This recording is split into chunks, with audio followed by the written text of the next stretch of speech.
Alrighty. What,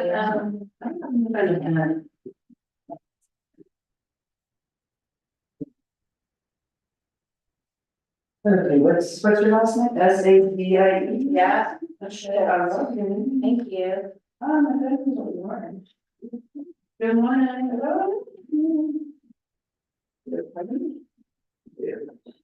See, what's your last name? Schultz. Are you representing? So assistant administrator asked me to come talk about CODA. Okay, where are you from? Henderson, I'm the director of the Chamber of Commerce. Oh, how nice. Yeah. Well, welcome. Thanks for coming.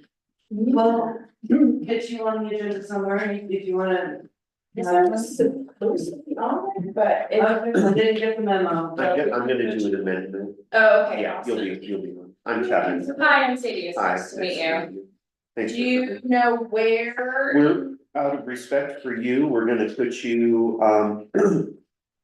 right after, welcome business owners and operators, and first on new and unfinished business, we'll move everything else down. That would be great, I Okay. have a So you meeting get with. back to work. Well, we actually have a meeting with John Kane, he's leaving, his last day is tomorrow, so we have a meeting to finish up some wrap up stuff, so. I have a meeting with him and Andy Marsh at like 9:30, so Yeah, that would be we'll perfect. get you out. Yeah, Okay, sure, of course. yeah.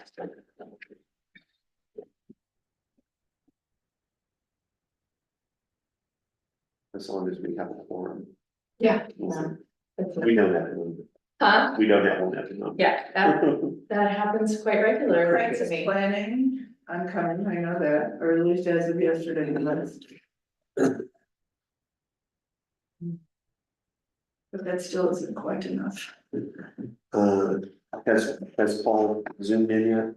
Let's get back over there here. Not seeing him there. Okay.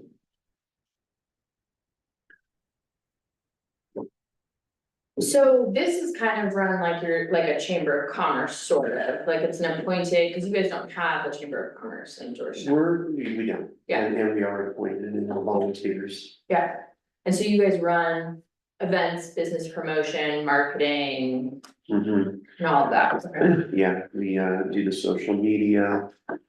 And we have a visitor website, Right, and you guys are funded through the town. yes. How's it working for you? I've been on it for 14 years, Okay. so. We made a lot of progress in that over time, but we still have many goals unmet. Don't we all, right? Job security. No more ideas, people, no more. Let's execute what we've got started. Yeah, we're looking at something similar. For Idaho Springs, so that's fine. Yeah, So are you taking John's place? Gosh, no. Oh, Hey, you mind being us lovely? No, apparently not. Okay. I've been trying to see if Idaho Springs would be okay if we included them on an Olympics. I got a hold of somebody in the government, but I know you are the main driver of it, for a lot of things. yeah. I'd love to make sure you have the right email address, so that. Fair. You. Well, and I haven't heard from Steve either, and you know Steve would never just No, let things Steve go. would never not respond to you. Yeah, so I think I'm still dealing with some issues on my end of the email, but that's great to know. Yes. I mean, I can think you're right after. Maybe you don't have to rush out. Yeah. You probably do. I do. We'll find time. Okay, you said you're the director of the Chamber of Commerce? So we should. Yeah, no, I'm not gonna take John's job, not a change. We don't know who's gonna take John's job, but it's not. Where's it going? You know? Netherlands. Oh. Yeah, he got the town manager position in Netherlands. I've got a friend out there, Peter, he does their events. Best team ever. They're so excited. It's gonna be unique for sure. We're, yeah, it'll be unique. So we'll see how it goes. But yeah, tomorrow is his last. Yeah. goal. Yeah. His last day. Thank you. We're gonna have a big hurrah, 4th of July. Yes. Fireworks are for him. Yes, it's our favorite event to plan together, so I'm pretty excited that we're gonna go out with that. But he's gonna probably, most likely, he worked into his net contract that we can contract him to finish projects that he's already Yeah. Oh, that's so. started, because we have a lot of grant projects that, man, we don't know what they would do if we didn't have his legacy knowledge, because that's the part on those big grants that are. Okay. Well, it's nice that he's still close enough to physically, because that. I think our ultimate goal is that when Andy retires, we'll be able to entice him That, back. or he may have moved on to other things. We hope not. His family is actually from Idaho Springs, like Yeah. his original, like, so his family was like, I didn't know, I didn't print it off the map. It's okay. I grabbed this one. Well, folks, I have, 8 AM. So let's call the Georgetown Business Promotion Commission to order. It's Wednesday, July 3rd, 2024. We're at Town Hall, 404 6th Street. May I have a roll call, please? Mary Smith. Here. Kevin Kohara. Here. Freddie Branson. Here. Mike Hudson. Here. What we got? All right. I like to call for agenda approval. I do have one addition I would like to add at the beginning of new and unfinished business. Sadie Schultz, who is the director of the Idaho Springs Chamber of Commerce. She would like to impart some knowledge about quotas to the group. Anything else with the agenda? So moved as amended. Okay, any discussion? All in favor? Aye. Audience business, members of the audience will have 5 minutes to present any matter of interest related to the business of the town that is not already on the agenda. Those attending virtually may use the chat feature. No official action may be taken at this time. Do we have any audience business? We do not. Okay. Do we have any business owners or operators in the audience? Okay. No, but we have a new owner for Mother? Mothers. Yes. We do. Her name is Bethany, she's friends with Hyla, is how it came about, it was opening the Silver Creek Bistro where, what was it? Oh my gosh, Whistle Stop used to be. Oh, yeah. Oh, They're friends, that's how Bethany found out about Mothers, and so they're from Australia, her and her husband, okay. so they got their transfer approved, and yeah. They seem really nice. Great. Very And good. then don't we have new owners of Shop International? We do. Sure. Yeah, I don't know their names though. I've mixed and mingled with them. Well, they were one of the suppliers of the shop. Yeah, they were a vendor. Okay, very good. All right. So sounds like some new energy in the community. New and unfinished business. Ms. Sadie Schultz, please tell us who you are and why you're here. So I'm Sadie Schultz, I'm the director, many of you have done business with me in Idaho Springs, I'm the director of the Chamber of Commerce there. I've held many roles in the business partnership with the city. I own the Spice and Tea Exchange, there in Idaho Springs. I was the leading force from the business community when we were during COVID, trying to figure out how to activate outdoor dining spaces, to extend restaurants on, actually, to be fair, I've been advocating to close Minor Street since I got there 10 years ago. So I was like, we gotta figure out some way to do something. It's hazardous. Unfortunately, in your town, it's a little harder because you don't have Colorado Boulevard. So you brought COVID in and that's what. Yes, yeah, I was like, COVID will make this happen, guys. Because honestly, prior to COVID, it was an uphill battle to convince other business owners that closing Minor would be beneficial in any way, shape, or form. So during COVID, it became very clear that it was the only way to ensure that the businesses had enough space to continue to do what they were doing. So we looked at both entertainment district and CODA as an opportunity so that people could consume alcohol on a city right of way. So we looked at entertainment districts and that was a lot. It's a lot. We talked to other townships that have done entertainment districts and that board of governance that's required for an entertainment district was too much, especially when we were having hard times getting business engagement from every business that would participate. To have an entertainment district, you have to have one member of every liquor license holder sit on a board. And that board they have to, like, to get any, it's not run like any other board, everybody has to vote on any action. So that amount of participation just felt like something that was insurmountable in Idaho Springs. So instead we chose CODA because of its flexibility. It's a broad rule and it's very general. There's not a lot of structure to it at all from the state level. It has a lot of broadness to it. What's beautiful is then your community can create the structure and rules to what you need it to be and what you want it to be. I think he has one. He does, okay. Yeah. So we spent a good month and a half talking to every single liquor license holder about what they would be comfortable with and what they would not be comfortable with. So what we've done in Idaho Springs is created the CODA. Now, something that's not well known is the CODA is active all the time, which means technically by law, someone could walk all the way across Minor all the time with open container, no matter what the day. That's the structure of the rule of the law. What we have created is an internal rule, and it's not even a town ordinance, it's just a structure with the encroachment agreements. So we have created encroachment agreements. Every business that activates their space has an encroachment agreement. If you are a liquor license holder, you have a CODA encroachment agreement, which means you're signing an encroachment agreement that agrees to the terms of the CODA.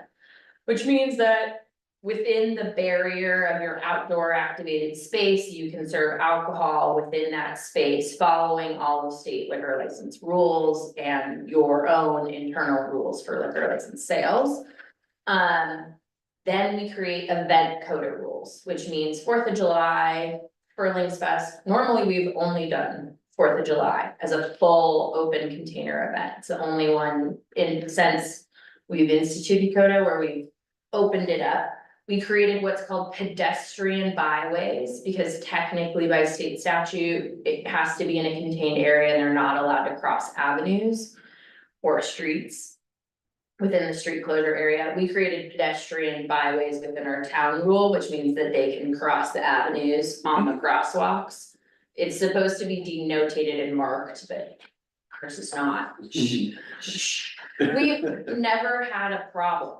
In fact, most of the time we have to encourage people to leave the little structured marked areas. We have to be like, hey, did you like, you know, you can take your beer out into the street and play cornhole with your beer. Did you know that? Like, most of the time people don't want to break the rules. They want to stay within the rules of that. But we're working on it. So this year we'll have 3 full CODA events. We generally, what we've done is we have an approved like activation calendar for Minor Street. And that's where those CODA events have to be pre-approved by council ahead. So the council and chief and fire agree we're comfortable with having these CODA events. So this year is the first year I've asked for 3. So we have 3 full open container events and what we've done is each liquor license holder has to have something on their cup that denotes where it came from, sticker, Vintage Moose puts VM in Sharpie on their cup, you know, I mean, it's not complicated. We're hoping by next year, we're gonna move to a town cup. So everybody will have one cup that says Idaho Springs. And it's gonna be one of those ball aluminum, nice. Steve is hardcore fighting for that. And where they would buy a big pallet and then we would split it up between all of the liquor license holders. And then they use, anytime there's a CODA event open, everybody's using that cup. The only thing we've had problems with is, you know, making sure that everybody understands the rules of the CODA. That's the part where most of the communication issues, people are like, oh, people still think, oh, you can't cross the avenues. Well, that's not true. We fixed that. People think you're not allowed to ever leave the structured barrier. Oh, no, that's not true. So it's been a communication learning curve, but really it's created a lot of support. The one thing that we do is if we have a nonprofit that wants to have a special event within the CODA district, they have to sign the rules of the CODA. They have to agree to the rules of the CODA. Other than that, they're fine to do a pop-up special event application, just like any other time prior to the CODA. They just have to agree to participate with the CODA rules. So, you know, the Friends of the Library is doing a literary festival. They're gonna have a wine party in the park. So we just said, okay, you have to do your own special event permit for your event, and then you need to sign the agreement to the CODA rules. And that's all we've been doing for And that. so then they can, which park are they in? Citizens, Okay, Mhm. so then they can have their event going on there and. But it's not a full CODA event, so they can't then take that container, out of the park. Out of I the mean, park. technically, yes, like nobody's, because there's, the CODA exists, they technically can. yeah, but nobody's breaking any laws by doing it. So what we do is we ask them to, you know, we do tell them if someone leaves, your license is not at risk. You know, your nonprofit is not at risk. If someone walks away with a glass of wine, you're not at risk by any means for breaking the law. But what we ask is that they encourage their patrons to stay within the bounds of their event. But if your city had recognized that event in advance as one of your fourth event. Yep. Then it would have been open season. Correct. And again, even on 4th of July, which was the established event that has done this the whole time. We've never had any problems, and in fact, most people are still in their designated drinking area. You know, most people are still sitting on the patios in drinking instead of walking. Now, it's gotten better where people are like, oh, this is more of a fair or a market. Right. It's also about training the consumer. They're like, oh, this is Yeah. different. So the more we've been able to encourage that, like, this is a fair mentality. This is like a, you know, an event mentality, like a beer festival or something. Furlings was a great example. Furlings Fest was great. People were openly walking up and down. It felt more like a festival, so the consumer was more apt to participate in that way. But it is training both your business owners and your consumers, that it's just different. But those are the two things that we've done. We just ask them to agree to the terms of the CODA if you're having a special event, and really, we've only had. Because Minor Street is its own special event that's sponsored by the chamber. So that hits that state of Colorado nonprofit rule. So if we wanted to throw another one on there, Gotcha. it hits within the 12 nonprofit events or whatever, so we activate each one. So if we wanted to throw a beer tent in Citizens Park for 4th of July, we could. We just don't, because we want patrons to be frequenting the businesses that are selling alcohol. Versus having in years past prior to the CODA, we had a beer tent in Citizens Park on 4th of July that would sell beer. But we don't do that anymore. Now, no, only restaurants and bars are selling. So is the whole town CODA or is it just Minor Street? Minor Street and Idaho Mall. And so it's Idaho Mall to the edge of the parking lot, so you can put it in. Like, for example, Durango has lots of mini CODA areas. So they have like, I think 6 little mini CODA areas. And they just call them out with their boundary map. And when you're submitting your CODA, you're submitting a boundary map to the state that tells like where the edges of the activation area are, and you call out very specifically. So Minor Street on, like, you can't go on my side of Minor Street, which is the north side of Minor. The north side of Minor businesses are the edge. And then Idaho Mall on the other side, on the south side, is the other edge. And then from 15th from 17th to 14th in the edge. And then when we first had it, people were not allowed to cross the avenues. It was within each block. That was our first iteration, was we could do block events. And then everybody was like, well, what about 4th of July? Like, how do we make sure? And so now we've created the pedestrian access points. Which if you think about like a big festival, they would have those like cordoned off. And if we ever, I mean, Chief has been very clear, if he ever feels like there's a problem with people wandering, he would want to institute something like that. But again, we've never even had anybody wandering or problems even on 4th of July. The parking lots were always our biggest concern, people bringing all the alcohol to the parking lots. But we've never had a problem. Thanks for the enlightenment. I'm just hearing like, you know, you do communicate with police and fire, what were their hesitations when you initially started? Cause our feedback is kind of tough right now, but those concerns definitely come up, but hearing BYOB or free roaming hasn't been an issue, did you tackle that, or was that not really? Yeah, so I think it helped that right at the beginning of this, we had a chief of police that like managed, you know, so he was new at the beginning of this process and he did Cheyenne Frontier Days. So I think his mindset was totally different, like he was like, this is small beans and small potatoes compared to me having to deal with Cheyenne Frontier Days. Yes. So he was very like he was a calming influence to it, so he was actually advocating for that. This was a simple solution to a complex problem. You know, he was like, his encouragement was, why don't we test it first with the small block by block areas where we can make sure we're saying, hey, this is pretty contained. And at the beginning, it was uber contained because we weren't having events. We weren't doing anything. The only places that were authorized were the activated encroachment dining areas.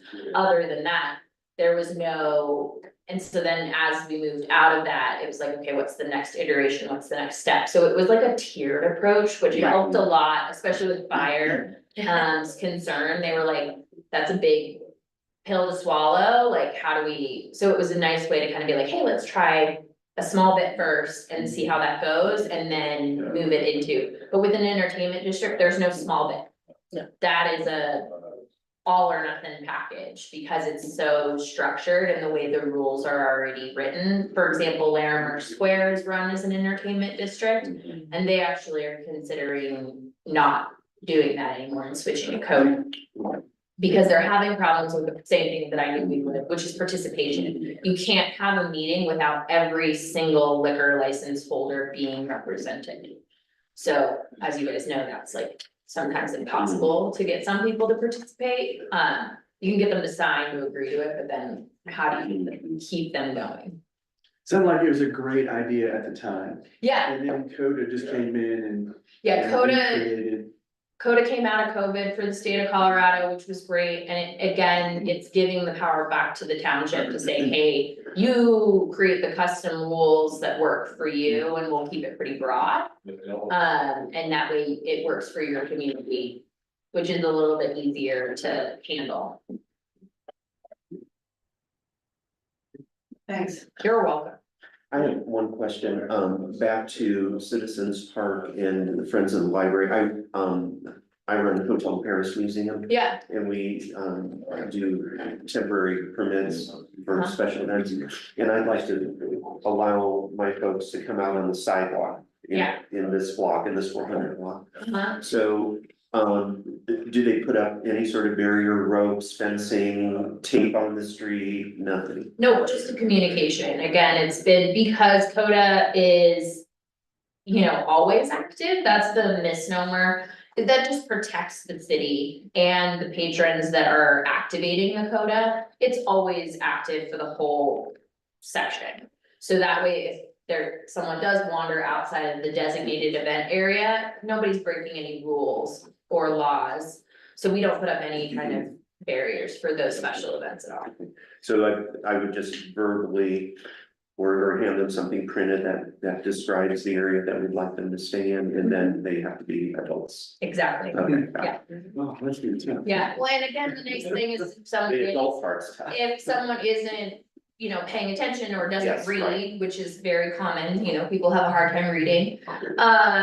That your nonprofit is not at risk because they are breaking the terms of like the event area. Yeah. Because again, the Coda is a whole chunk of area for us. So do you And have this all written in code or your application permit? it's in the So that- encroachment agreements, yeah, So all these i's are dotted and t's are crossed, so basically we can, cut and paste. Yep. And John's got me the CODA encroachment agreement, so I can email those over to you guys, so if you guys wanna look at what. So we have 2 encroachment agreements, we have an encroachment agreement that is for businesses that don't have a liquor license. It's like myself, so my encroachment agreement literally is like. The paragraph in it's like this long, it just basically says that like I have to provide a certificate of insurance that includes the city. And that I will follow the rules of my business license within my encroachment agreement, and that my encroachment agreement has to be approved. The structure of it has to be approved by the city. So like, we had someone put a greenhouse up on Minor, well, we had to like make sure it was wind resistant and that it could, that it wasn't gonna blow away or any of those things. Tommy Knockers put up a circus tent. Like, we have to make sure that it's wind resistant, it's not gonna blow away, so it was like those kind of things, but if. You're a liquor license holder, your encroachment agreement has all of the CODA restrictions on it. We'll still just have to finagle how. Even though it's all CODA, let's go on that. They're free to shut down.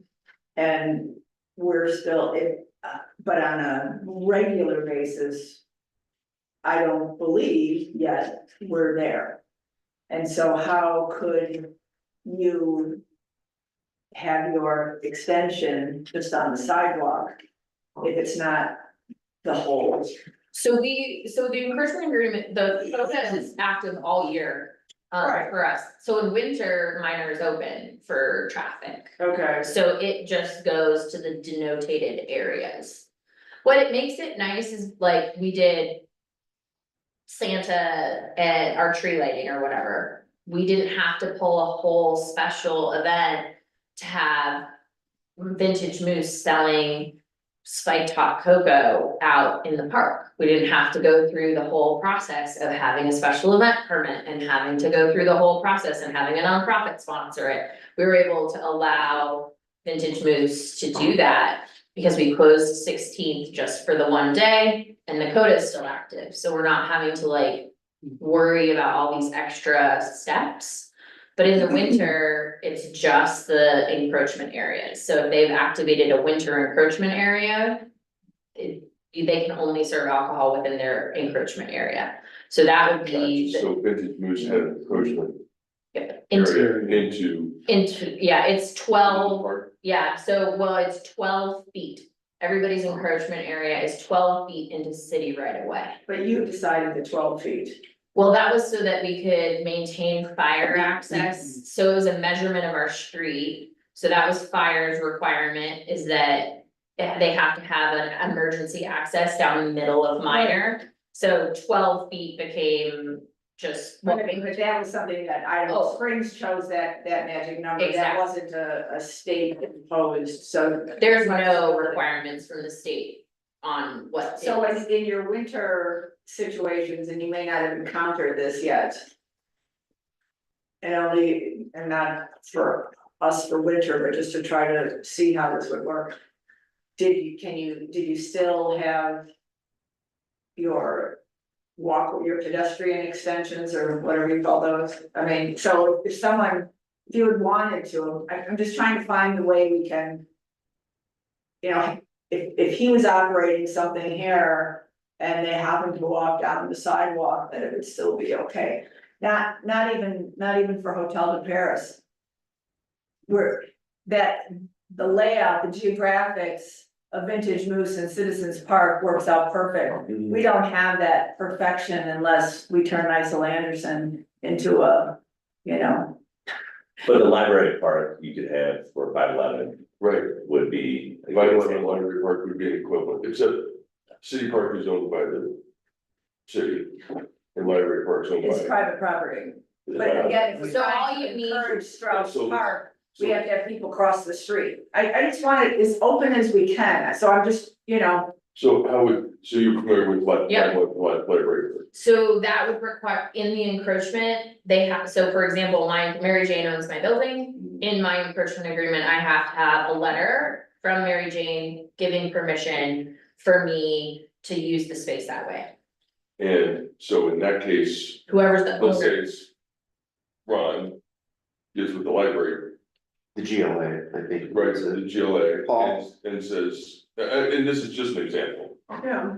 This is a piece of private property adjacent to, they come up with some arrangements. Mhm. And then the CODA would cover their ability to walk out of 511 and into the park and enjoy their beverage. yeah, and that would be something that you would include in your encroachment agreement, would be the permission from, and then the certificate of insurance that 511 provides would list the city of Georgetown and the private property owner of the park on their certificate of insurance. To flip it to something more similar, except it's not adjacent to Strauss Park, city owned. 511 Silver Brick. Will pass. We just created pedestrian, You have to create a pedestrian right, byway. across Rose Street, Mhm. right, it doesn't. So, and then that would allow them to activate Strauss Park. Through Without CODA, closing the street down. without closing the street down. Great. Again, probably, you know, hand crosswalk or something like that, or Yeah. temporary signage. Just build a bridge. Yes, Yeah. More billable hours. It's very historic. Yeah, so this is interesting. Yeah, so really what the beautiful thing about the CODA is that you can do creative things like that, where within the entertainment district, there's not really a way. Because the entertainment district is like street to street, structure to structure. And anyone within that district that has a liquor license has to participate, and then there's a lot of structured rules within it.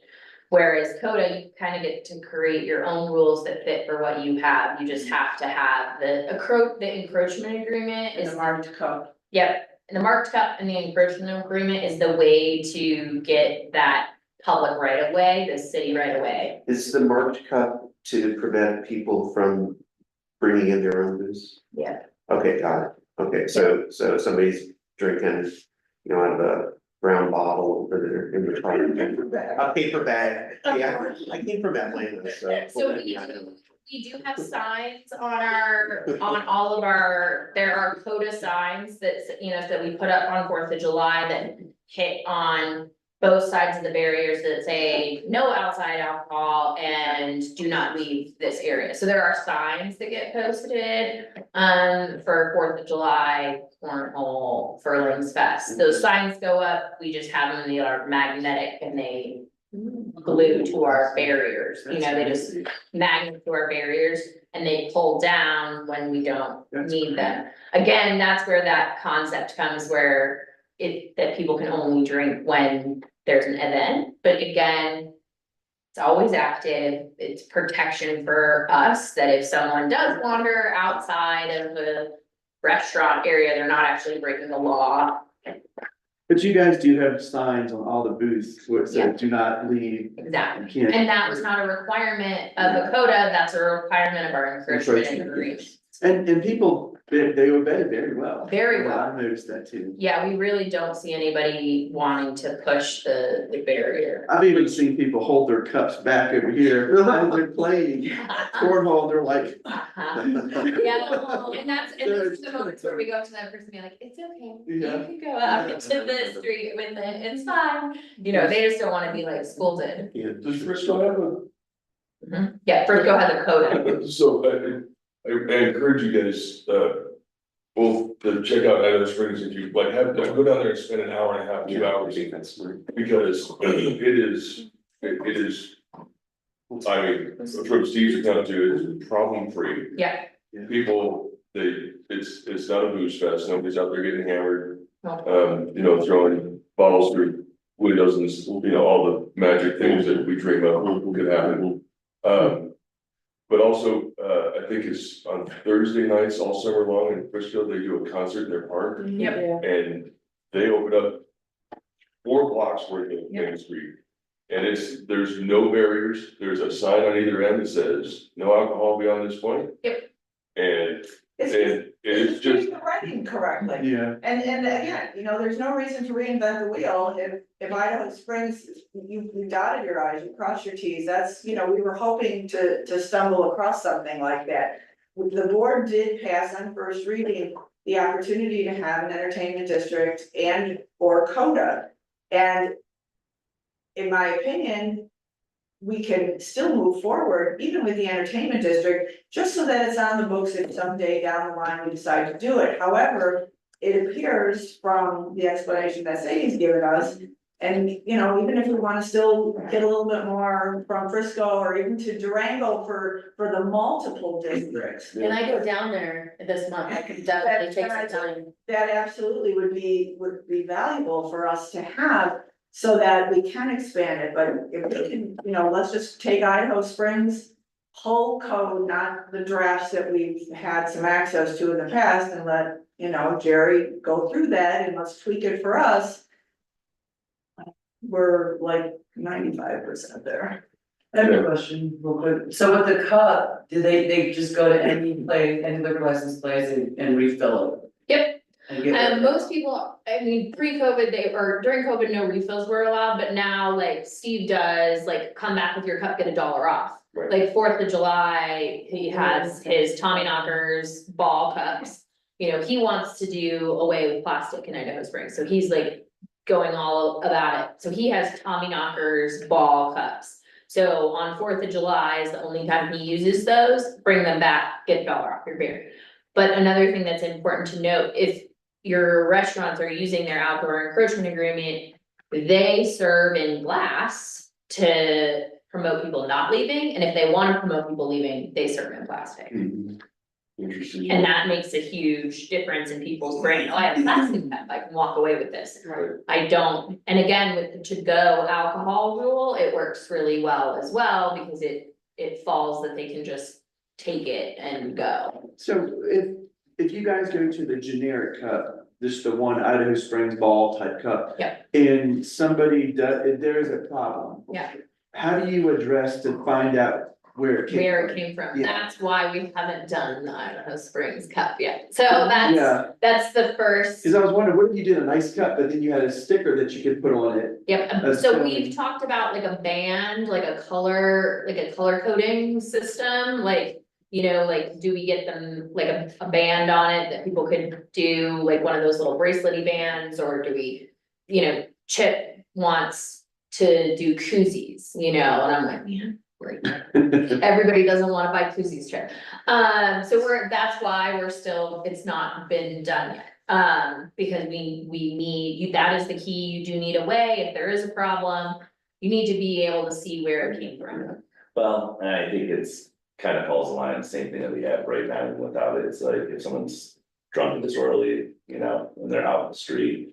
You have to question where they got served, it's, I think the cup identifier, it helps in some fashion, but I think it's very low opportunity that we'll run into that, that's actually a beneficial tool, just, they could have been drinking at the brewery all day, but then got to the cup the last drink over at 5-11, and Yeah. that's a pin 5-11, but. Yeah, and that was like a lot of our concerns as we started, right? So everybody, especially the liquor license holders, are like, my liquor license is still on the line here, like, how do I make sure I'm, protected and I'm not risking my liquor license if someone else, and again, we haven't seen, and we're now in year, what, 4, almost 5, and we haven't had one incident, like, and again, the public disorderly, even chief will be like, the drunken disorderly things, they're the same, Yeah. they're the same people, they're not visitors ever. They're always the same known people, We know them. and we already, he already knows them, We already know who they are here. we already know who they are, and they're not getting, they're getting a drink from an establishment, but they're drinking shooters out of their pocket, and then it's not, they're the one problem, and they've actually pretty much, they don't come downtown as much anymore. Because Because they, still being overserved, you're not gonna serve somebody if they come in You know? The responsibility, I mean, It's still from a there. liquor license holder perspective, it doesn't change. Yeah, Right, exactly. Everybody you serve a drink to, you're assessing their level of sobriety. It should be every single time. Yeah. Well, and in our encroachment agreements, it's again the same thing, we just didn't, you know, everybody that's serving is tip certified, that's just, I mean, it's in our special event permits, it's in all of those things. Putting up those rules puts the liability back on the people that are serving, saying, hey, you're tip certified, you understand what you're doing. So, and that's the same thing for if we have a special event pop up, whoever's nonprofit is serving alcohol, they have to have tip certified servers, or they're not allowed to serve alcohol. So those are the ways, again, from the city's perspective, we're first protecting that, and again, the insurance aspect, everybody's gotta be co-listed on the insurance, so if there is an issue, everybody's protected from the insurance standpoint. What's your merchant reaction, and this is gonna be totally different than what we have here, I'm sure, but as far as, okay, you know, we're out there and I come in here to your store. Yep. Because it's, So like, for example, I think there's a couple of stores that have signs on their door that say no outside food or beverage. yeah, okay. And if you don't have that sign on your door, like I encourage, like I want them to come in, because not to be blunt, but drunk people spend way more money. Well, Yeah, that's- we're like banking- I can banking sell that. them thousands of spices and teas when they come in and they're like, this margarita is delicious. I'm like, you know what, delicious about a margarita, let me tell you. You know, I mean, I would rather have people having fun and feeling like it's a libacious environment, and I am also not like an except, everybody pretty much feels that way. The people that don't have no outside food or beverage on their doors anyway, Whether it's a Coke. Yeah. or whether it's a Coke or a margarita or a donut or an ice cream. They don't, you know, the gallery next door to me, Majestic Gallery, she has a sign on her door that says very big, that says no outside food or beverage. However, I will tell you that she, during 4th of July, lets people in with their drinks because of the same thing. They're more loose to spend money when they've had a couple of libations, and she fully supports that. So she makes exceptions Yeah. because she's realized, oh, well, actually, I do want you to come inside. Mhm. At the beginning, we did request lids on cups, that was at the beginning, everybody had to have a lid on their cup. But then we realized that we ended up seeing more damn plastic lids all over the ground, trash wise, because the first thing they do is take off the lid to drink, and then they're carrying a lid and a cup. And then before you know it, the lid is on the ground. Yeah. So we took away the lid rule because it just was creating more trash than anything I else. have, another question, and I know Yep. you're pressed for time, so, you keep referencing a Ball cup, I looked it up, is it, Ball Corporation, the aluminum cup? Mhm. Okay, not a sphere, Not, yeah, got Yes. it.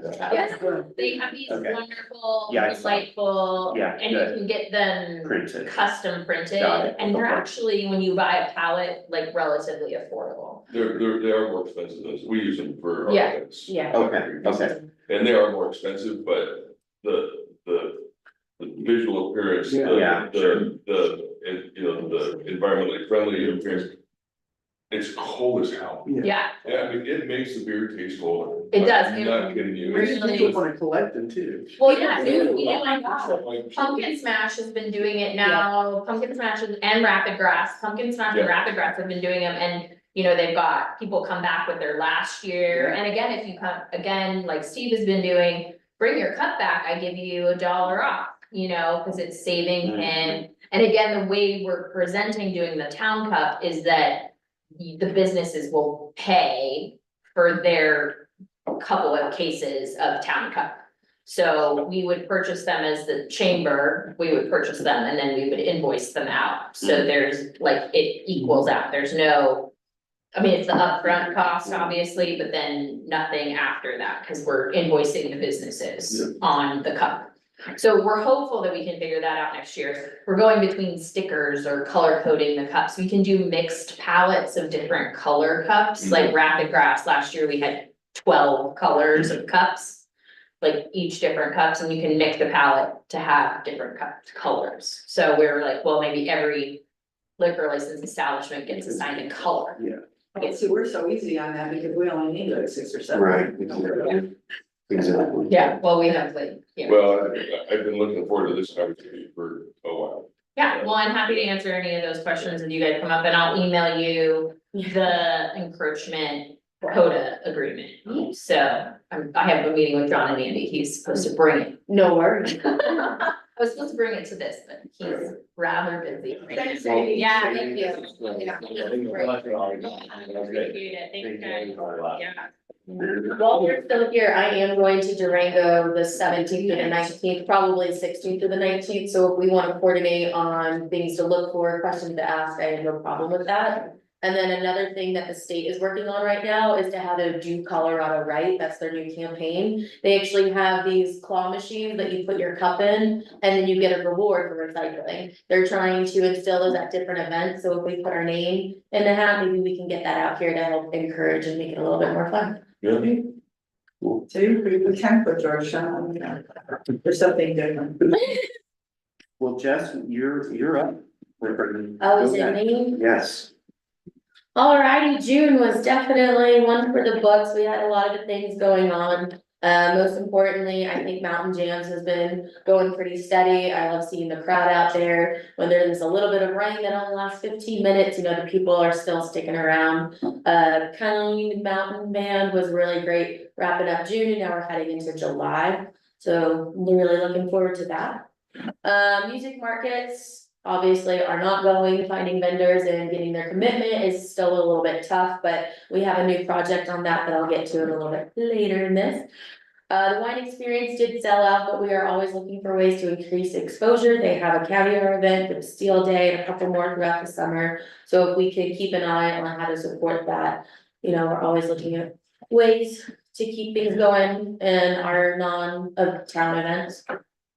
One new town event that came was our Astro Tour. It was a little rough at first. We did meet at Strauss Park. Didn't have anyone show up for pre-event s'mores, that's okay. We kind of were left in the dust by a couple other organizations who were supposed to provide the s'mores beforehand. But by the end of it, we had about 12 people join us.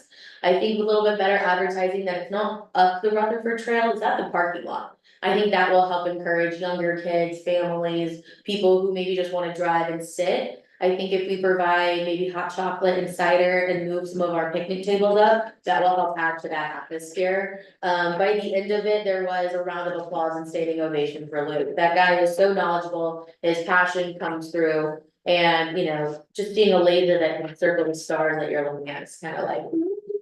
But he brought about 4 telescopes and lots of knowledge. We had tons of questions, great feedback. I had other sound staff there who was also Awesome. amazing. It was so cool. So it's not just me, I promise, but I can go on all day about that. Our biggest event over the summer was probably, or over June, was the Slacker. Since I did put this together beforehand, I did meet with them last week. There was a lot of feedback coming in from not just the town, from all sorts of parties, so if we can just clean things up for next year, our biggest thing is, you know, we do ask for things 30 days in advance. It's a struggle when their map keeps changing, but I think the things that I would like to clean up are better community communication, whether that's with our businesses, not just on 6th Street, but the train, maybe Cooper's on the Creek going all the way down to the lake would be great. And then, getting just better maps and vendor information was kind of the key takeaways from my side of things. The other struggle, and this was on me, the town yard sale, we will move it to a less constructed or a less constricting date. With slacker traffic, it was a little bit too much, and I will hear that feedback and move forward with it. BPC, I'm sure you guys were around for it.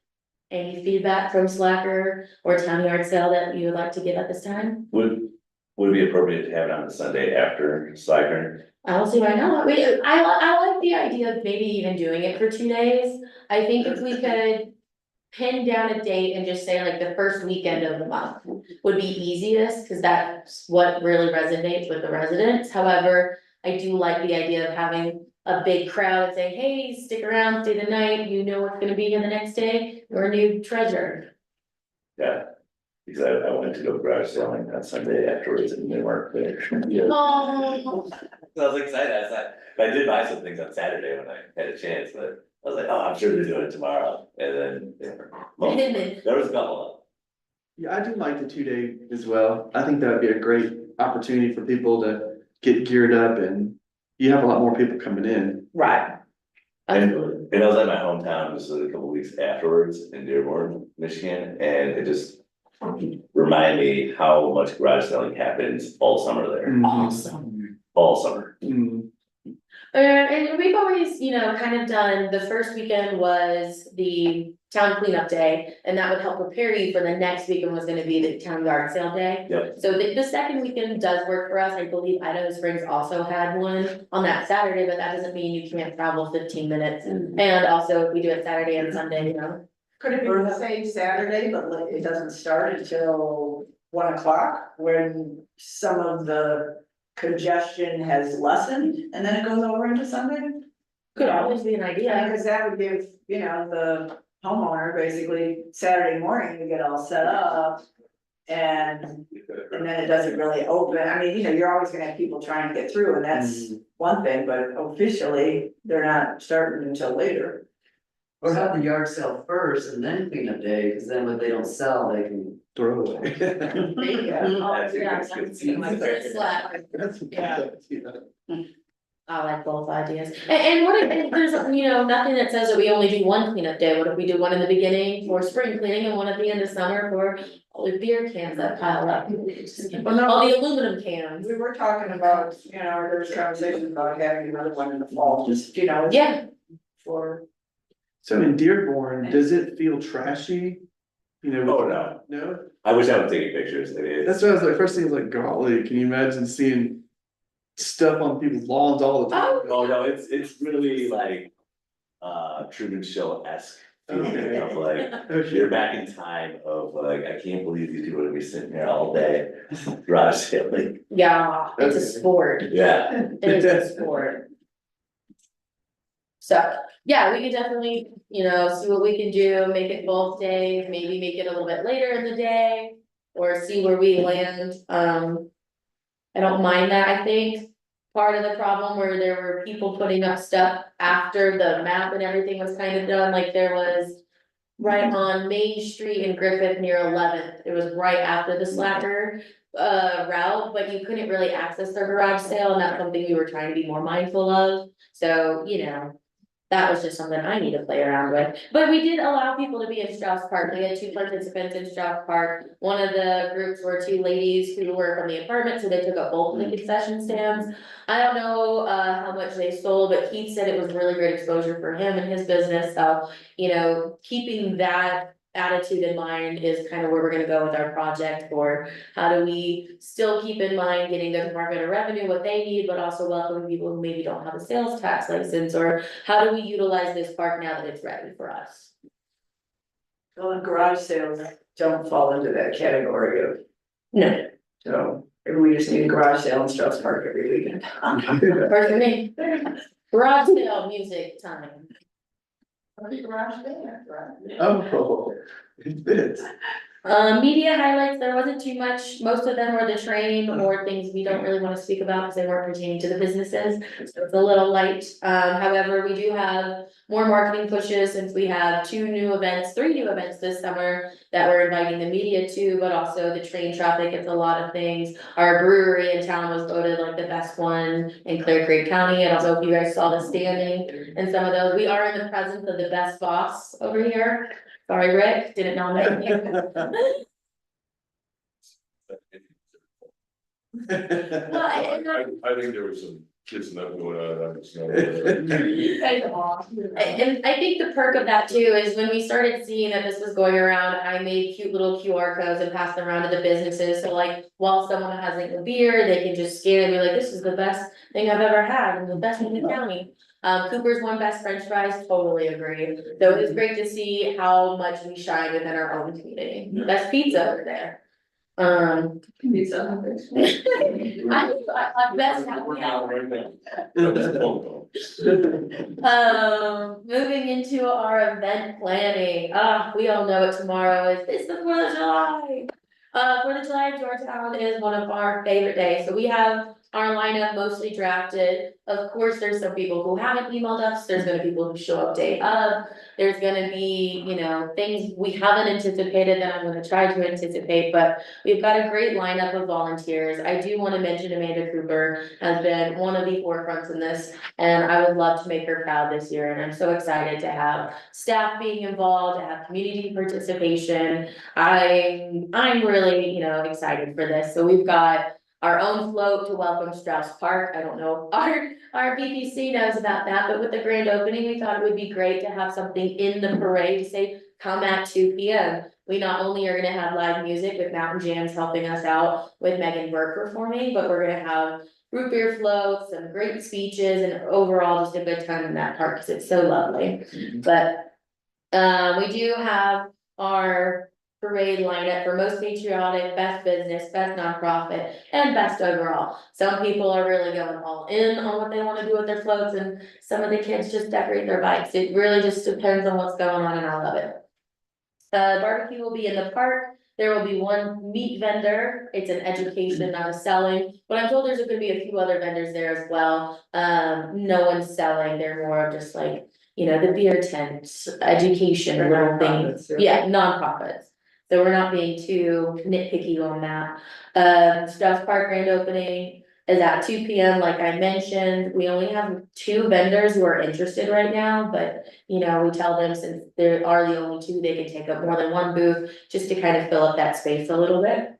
At 1:30, there is a hot dog eating contest. I wonder if our alternate will reign champion again. I will. I know this man practices, so I'm so excited. Well, I practiced twice, I beat both times already, so. I think the only person who can beat you is Parker. How many did you eat?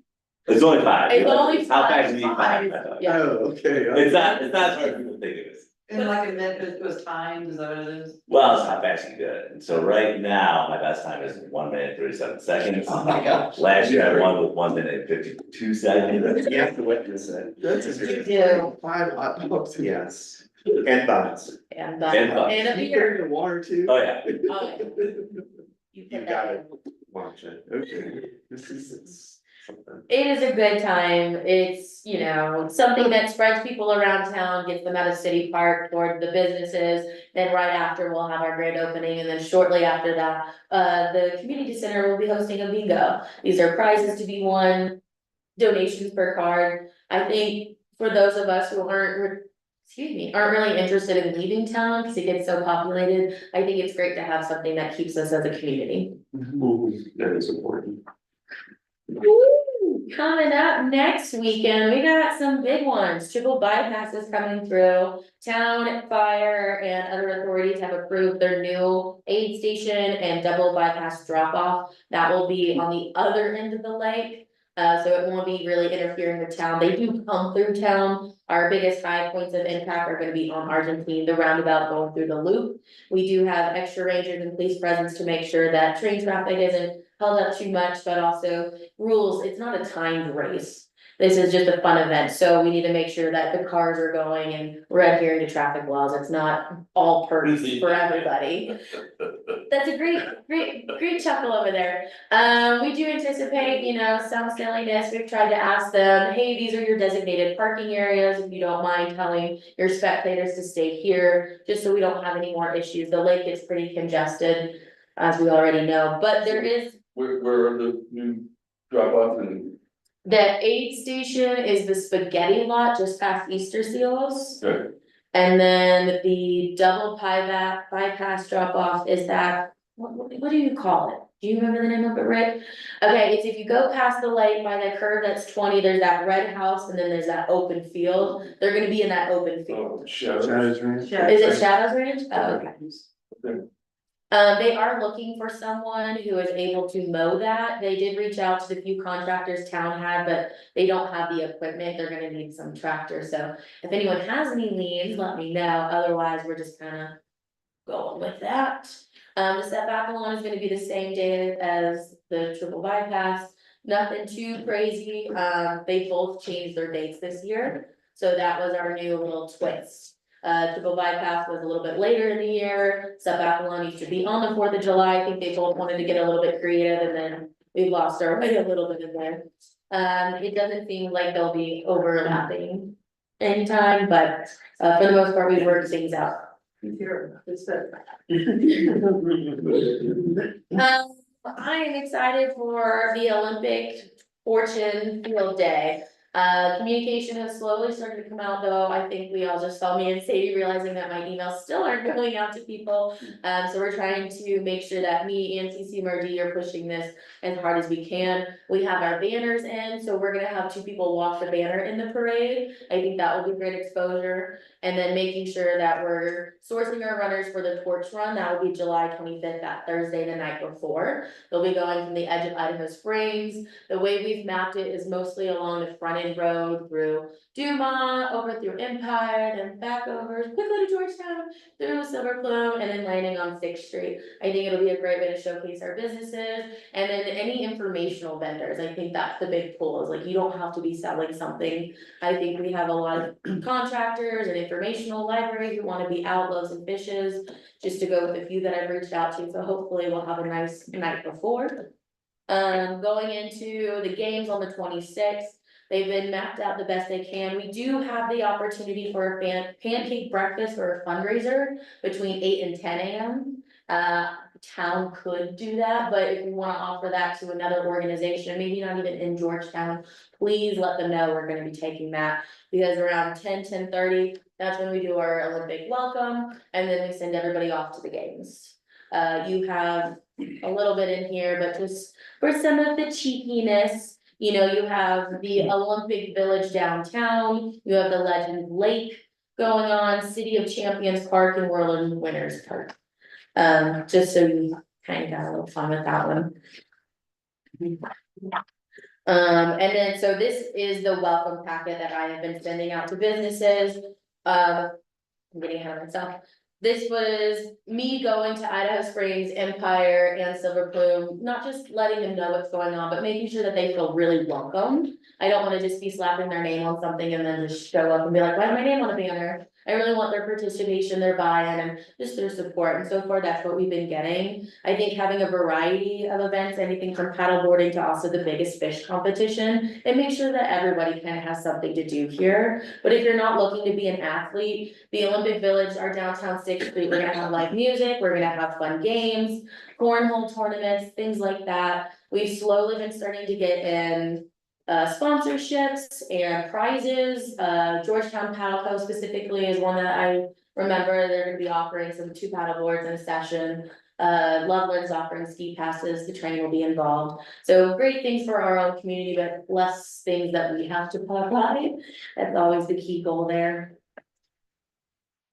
And then afterwards, with that gold vein victory, it's just the little after party, thanking everyone and then announcing the winners, nothing too crazy, but just something fun. This whole weekend is supposed to be kind of jam packed. So that Thursday, Friday is our kind of fun, but then we go into Saturday, Sunday. Saturday, you have Sasquatch Days, which I'm excited, the train will be in our parade promoting that as well. But we are bringing that down to 6th Street, we're gonna have some cheeky games, Sasquatch dance off. You're gonna have a hunt the Sasquatch with water guns, all sorts of fun little things. But the other thing that we would definitely wanna make sure that we're promoting is plein air. I have it on all of our flyers, it's been going around, but we're making sure that we're working with their organization to see how we can help capitalize on exposure. I think having people around all day will be able to see their creativity, but it's not just watching the live painters, it's for what follows up after. We wanna make sure that they get to the old school, they're a part of that auction and they really see, you know, the other side of the arts programs that we have here in town.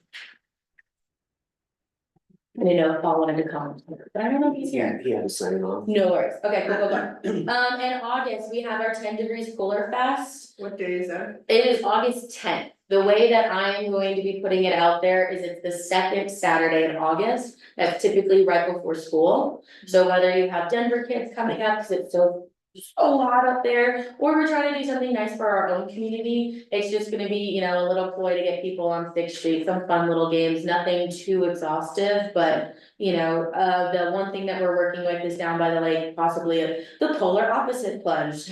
just because it's still gonna be like 40 degrees down there. But we don't have to worry about safety as much. Aaron had some concerns from EMS, but we're working through those to get the approval and officially launching. The Georgetown Idaho Springs Half Marathon will also be that same day, August 10th. Very quickly in the morning, then they leave out of town. Shouldn't have any hassle on us at all, from my understanding, looking at their game plan. But we do meet with the county next week or so. If you guys have any feedback or questions, I can bring to them. Rob Solomon, he wants to have a concert on August 15th. It's a Thursday night. It's just something for our community. We're trying to see if we can have food trucks or closing the street for dancing. We'll have to like look at the budget and all of that. We've got most of it approved. I think we're just trying to find the food trucks. That's always our biggest issues is vendors. But that night also is supposed to be our last Astro Tour, but it's supposed to be the most exciting Astro Tour because it's right in the middle of a meteor shower.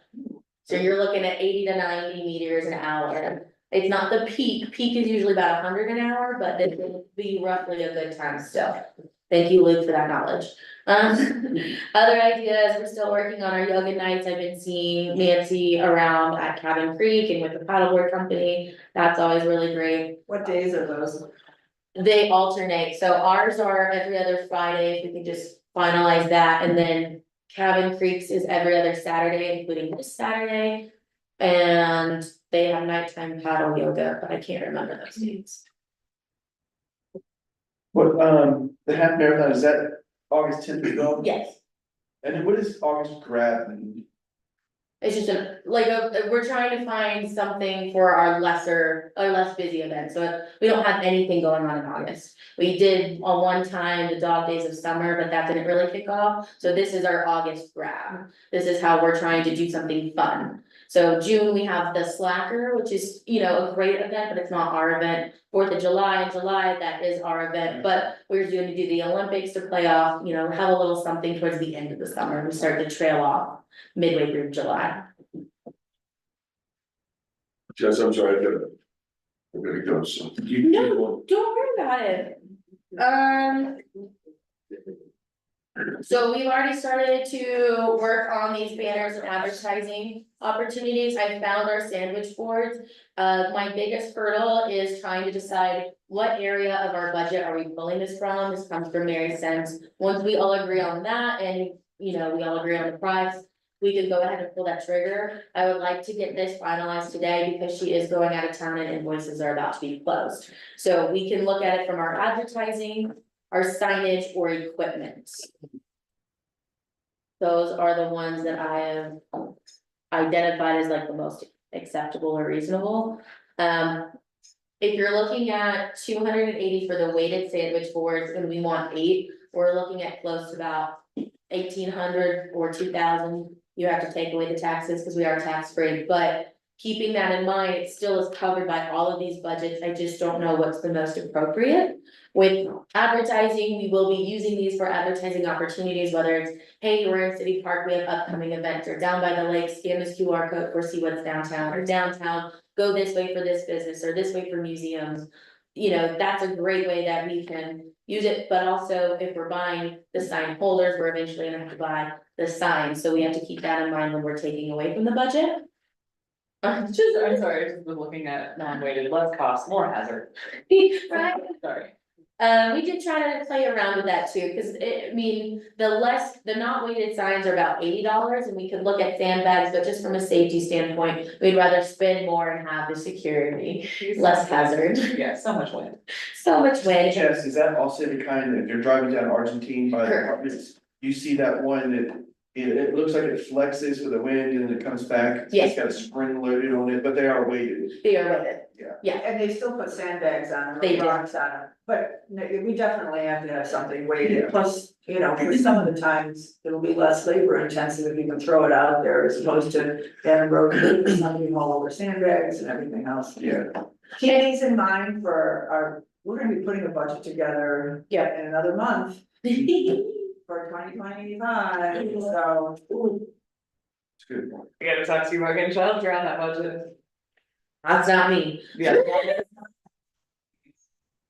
And then, of course, this does kind of fall under equipment. Equipment is the smallest budget. That's about $2,522. I'm looking at the budget right now. So if we pull most of that, we just have to remember, I don't really know what other equipment we like to buy. I mean, I've always talked about buying our own bouncy house or a bubble machine to go up with our events, but there's nothing really stand outing that I've been able to be like, yeah, that's what we wanna spend our money on, since it is a little bit of a smaller budget, but we can always open that up for discussion. Any thoughts on advertising, signage, or equipment, or would you like to take some time, look at the budget and get back to me? I have one thought. Absolutely. Even though the sign of town hall has been updated and it says, restrooms on it, people are still. It's too low key, they're still having trouble and we're still having public urination, behind the museum. So maybe a sandwich board Yes. in addition to the sign that hangs on this building. Just with a, restroom symbol or something, Mhm. that people can see at maybe 2 blocks distant. Absolutely. Because they're just not catching that on that sign and they panic and they just find a bush or a doorway. Fair. Okay, Do we feel that the Strauss Park is also advertised, or do you feel like? it's on a pole, but it seems like this would be an opportunity to make 2 identical ones, have one here and then one down in Strauss Park pointing towards the tunnel, whatever. Put lights on it. So, Can they be flashing? no, What's in our ordinance? nothing like that, let's not have that conversation again. I was poking the bear. One of those little fountains, the little kid on top of the fountain. But when people are in need, they're gonna stop reading and they just go into panic. And so the more obvious it can be, but tasteful, I still have that concern. As far as your equipment goes, I think we need to visit the stock that you have in, radios, shirts, anything, identify, your volunteers type thing. Things that can be reusable, vests, exactly. I'm like, what's that word? Yeah, what are those things? But then those become not consumables and they become reusable and. We actually do need some new walkie-talkies. We're gonna go through, label them all and see which ones work and at what distance, because it's great that I have everyone's phone number, but for 4th of July, can you get a little bit crazy? So to be able to communicate, like Yovsky will be down at staging, and then I have another volunteer who'll be down here, especially communicating the pace of the parade, little things like that, and I'm sure this equipment will probably go towards like the winter preparedness and other opportunities as well, so. I mean, t-shirts are great, but vests are easy to put on and someone will see you in a vest before they read your t-shirt that you're the ambassador or the volunteer or whatever, so. Well, mine says volunteer and it should say staff, so you're not wrong. I'm sorry. It was the only medium they had. Big kahuna, whatever. Project manager of everything. You should see the new titles I just got, so we're gonna roll into some new projects that are coming up. I just keep our tasks here from when we went through and started talking about the businesses on what they'd like to see from BPC, especially because we are plating our business mixer. I want that to be kind of the front of it all. So far, I've started a PowerPoint that'll talk about what BPC is, what we do. If you guys could email me, I have an email with my bullet points of ask, but if you guys can provide your feedback on what you wanna see in the slide and what we communicate that language, cause I'm sure maybe I'll use the wrong word and they're like, well, you said you advertise for me. It's like, no, we support your advertising efforts and we throw you in when it's appropriate. Those little nuances that we can kind of clean up, but it's to introduce who we are, how to utilize us, marketing events, how to assist with your business, our current projects, including, the open container situation on 6th Street, my new project of making 6th Street a one-way, Strauss Park, how can we include vendors, how does it support your business, we've got some things in the works. How can we really put this all in the front and say, hey, there's been a planning commission comprehensive plan that we would love to support you more on. You know, little things that I'm even just now learning about, so those are gonna be fun, that is July 10th. At the old school 4 to 7. from 4 to 7. Maybe the time for clarity will be on the 10th, but do you have any, can you expand on Bill's on ways to explore Georgetown beyond social media? What is that? Oh, a lot of our businesses talk about how not everyone is on social media, so what, you know, beyond flyers, beyond newspapers in Clear Creek County and beyond social postings, like, what ways can we really put our name out there? I mean, in the past year that I've been here, we've been on the news, specifically myself too, about 4 different times. That's great exposure for Georgetown, however, hearing from the businesses, they want to see more. Has Max been on the news a lot? Yeah, but how has that translated to helping out his business? I think utilizing different avenues of communication and then seeing how that will put money into their pocket or increase sales tax. I think it's also that conversation of having it too, like, are we trying to promote the town and get people here? And then how do we increase sales tax? Because it's really like a multiple parter to their questions, because we can't stand outside with $5 saying go spend this at that specific store, but we have seen an increase in people, but we have seen a swing in our economy, like. I don't wanna ever take those as, okay, that's just how it is and I'm done trying, but you also have to feed that information and say, this is where we're at, but this is why we're still trying. Well, and I wonder too, how much we could like pull from, it just seems like there needs to be more online presence and online options, and I know that a lot of businesses aren't in a place to do that themselves. Yeah. So is there a way to support that, or is that just not an option? So anyway, sorry. I can't run their business. No, I know. Like, I barely can run ours. Right, exactly, but who, like, what resources, do we have any resources, like, do we have high school students that are looking for like pseudo internships, volunteer opportunities? Right. Anyway, sorry, that's all for the 10th, but. But, you know, I mean, let me think, you know, if we could just stop for a second. Is that what we wanna do though? Because if you set up something, now the expectation is now you have to do that. Right. And so it makes me a little nervous. It's like Goodwill, I'll go out and snowplow someone's business. And it starts off with like, I just wanna help you, and then it's like, hey, it's snowing again, can you do that again? And it's like, whoa. And I'm like, that makes me just a little nervous, like, well, unless you guys really want Jess to do that. Well, no, I'm not saying. No, I I think- At the time, I'm just saying, like, are there resources, and would we wanna do that, and like, do we set it up and then say, here's how you do it? You know, I think she's looking to be more of an information byway, okay, you have this question and I can't do Yeah. it, but here's what I know, like, I think the other part of it too is really understanding what the Clear Creek economic. Development. Development. What they do and how they can help provide more, you know, if we wanna welcome people, I know how they can support, you know, they have different loans that they can support and different information and connections to the right entities and liquor licenses, but once the business is established, beyond that, what's the next step? I have an observation or comment to make about that. Yeah. When I used to do social media, for the commission, we used to talk a lot about how we cannot promote any single business, yet we're here to promote business. And so there is an inherent conflict there, because of being equitable. And so I don't have the language for that. Maybe we need to work on that and come up with, you know, some guidelines or rules.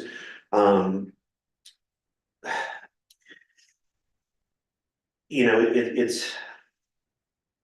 I don't think we're being accused of favoritism at the moment, but when you have a business like mine that does a lot of content creation, for things that do benefit the town through tax revenue collection, it does seem appropriate for a reshare, which does happen on Visit Georgetown, Colorado social media. I don't know how to help the businesses who don't do content creation. We accept to do it for them, and then is that equitable again?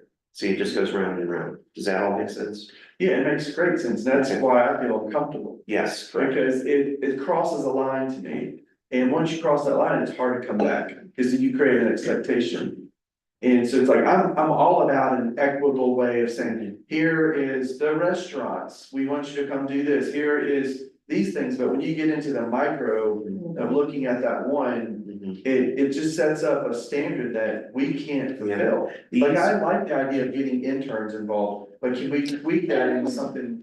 Yeah, unpaid labor. The easiest thing to do is just to promote the town and the town's magic, the town's location, the town's charm, the town's access, the town's beauty, all of it. That's the easiest thing to do because we all benefit from that. Well, and I think, no, there's already a directory too on the website, on the Georgetown website of the shops and restaurants. Yeah, but not, to be completely honest, nobody looks at that. That is a population 55 and plus. You're looking at people who are like just trying to spontaneous and go. Most people, when they walk up and down 6th Street, they get to the end of the candy shop and go, that's it? Yeah. So, you know, you can be on social media, but as you see, there's not everyone on social media. You could say there's a website. I had somebody talk to me about how they were looking for 4th of July information on the town of Georgetown website, our professional website, not our Visit Georgetown website. So it's like, well, even that crosses the hair. So I mean, it's not saying one way is better than the other. We can totally excel at all of them to make sure we're not missing anybody. But at the same time, like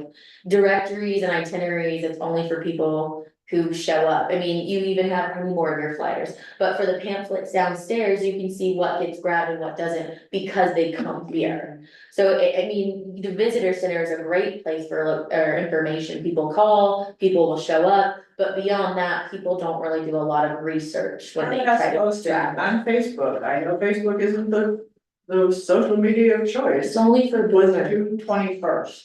So we are not any better than What did you say? for the town of Georgetown. Not yours, Oh, the government one? the government one. Okay. But again, if people happen to fall into that, we're doing the same thing that everybody else is doing, which is not doing. We're not putting our content on. Well, for the government one, we don't really have too much to say. The next thing we're probably gonna post is the firework ban and then the Excel outage on the 13th. Yeah, and I was gonna put the 4th of July stuff on there Yeah. yesterday, I mean, I just got the flyer, so, I mean, I will do that, you know, it's only a day away, but. Yeah. But that, you're speaking to the Facebook page. Yeah, that's just. Okay. one. Oh, Yeah. I'm Okay. talking about the website. So I mean, we're not even, And Also, my visit page. we're is being posted. critical of our businesses who are not having a social media presence. And that's to their own. But it's That's because their they're own. so vocal about how we don't advertise for them when they don't. But, you know, then we have to look in the mirror and we have to realize that we're not setting the example either on all of the places that we can do that. And I know as a government operation now, we are totally looking at the accessibility issues and we have to watch how we're doing certain things. You know, but we haven't reached that perfection yet either. what's the second Facebook page? It's town of Georgetown, help me, Mary. It was town of Georgetown. And that one's just more for information for residents for certain things. I kept that one to be more professional, but if we wanted to change that a little bit, that's fine by me. Town of Georgetown / But think of Is there the a metric you can residents. pull from who's visiting? I can always pull metrics. Well, I mean, it's like, going back to like, the favoritism and stuff, I mean, you're always gonna run into some sort of that, there's gonna be an obscure business you need to think about. To including our promotions or marketing, but if you give everyone an equal opportunity to try to submit, like, hey, I would like to be promoted, if we communicate that well enough, then that should hopefully appease any kind of conflict we may run into on that.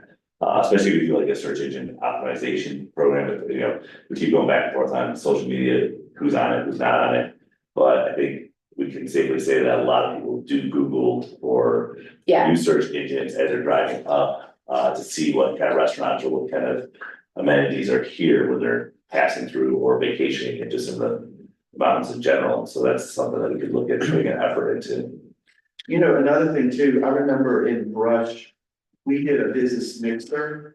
And brought in somebody who was like a We should social do media, that. who was an expert in social media posting. Oh my and- god, who's a social media expert? Some And, boomer, but they did a workshop to teach businesses to then do it themselves, and so like, I can see us doing that. yes. Yeah, Because it's like, we're helping empower them to do this. it's like a Yeah. workshop So set. that is in mind, I have a Yeah. QR code to a Google Drive that we're gonna get everyone to scan, and then we'll build within, I use CapCut for all my editing. Yeah. You can use it for pictures or videos, and then it easily translate to Yeah. Facebook, Instagram, and TikTok. And We did do that when we had Slate, remember? Slate went around and gave. But we. But did- I've told people that I do that since I've gotten here, No, and but it's, you bring somebody else in, because then there's more attention, then there's like, oh, because they know you, but they don't look at you like that. but that's why I'm leading the class, so they can look at me, I'm the expert in my field, bringing in an outsider deflects that. No, you're not, you're listening to what I'm trying to say. There's power when you bring somebody else in. I Whether think that people- takes away from my power No, no, though, I'm Jess, trying just- to be. Jess, you're taking it personally, it's not. No, so my goal with this is to show them that I am the person that they come to, they need to stop going to the police officers, they need to quit going to Gary, they need to come to me, Okay. let me finish, please. You cut me off 3 times. And so Jess, what I'm saying, I'm speaking to the board right now. Okay. There are opportunities that we can do to help empower them where it takes less pressure off of you, is what I'm trying to say. And then there's opportunities that we can think about being strategic to help build that up, and that was one example. I'm not trying to, it's not about you. I know, I have a whole list of information from the businesses and feedback, and I'm building off of that to show them that I do hear them, I'm here for them, but these are all my skills and sets that they're not seeing. It's very easy to say, this is what I'm not doing, this is what you're lacking, this is the areas of opportunities, and I really wanna show them, this is the other side of the curtain. That's where I'm at. Can we start with just hosting that and you'll take the lead and, we do the community center, have a PowerPoint and or a projector tool where we could, show some of these business owners, firsthand how their social media looks when someone looks up, them or whatnot. And so, And then just start like a workshop. yeah, I would love for you to host that. I was putting this into our business mixer, I've offered this before, I've done marketing meetups, I've done talk and go, I've told them about how I'm here to help. Most of the time, it's me spending my money and taking the pictures for their own product, that's insane. But, it's really showing them that it's not somebody else that they can go to, it's right here, a block down from their shop, or a few blocks if you, down at the lake. Cause we're not just 6th Street, it's everybody, everyone's included. You're here with that. A little background. Again, when I was, running social media, and there was, an observation / accusation of, favoritism. What I did, Mike, is very much what like you just described. We just let all the businesses know that if they wanted the town social media to promote their business, to submit content to us, and we would forward it. Not a single business did that, That's the same not a thing we run single into. one. So there was the accusation, and then the solution, the opportunity, and no one took advantage of it, so. It's my experience. But we can't stop trying, and I think. Agree with that. Wherever this occurs, we have to keep in mind, the community center may not be the best place just because of, the Wi-Fi type thing. If we're trying to walk them through the steps, we probably take advantage of what we might have at the old school, or connect with the library, or team up with the library and have, and maybe there's only 5 or 6 spots type thing, unless someone's bringing in, their own equipment.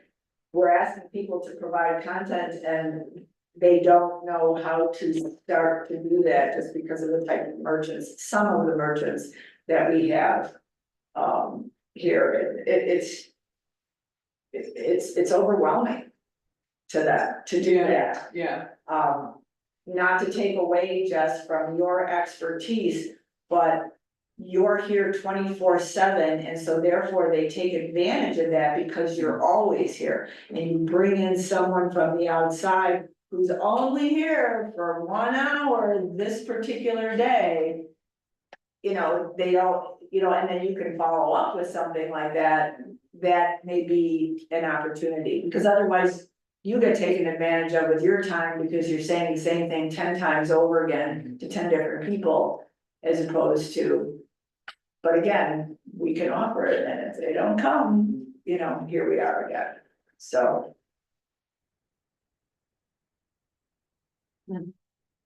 I think the mixer on the 10th will be very helpful. Jen, like- what time is that next time? 4 to 7.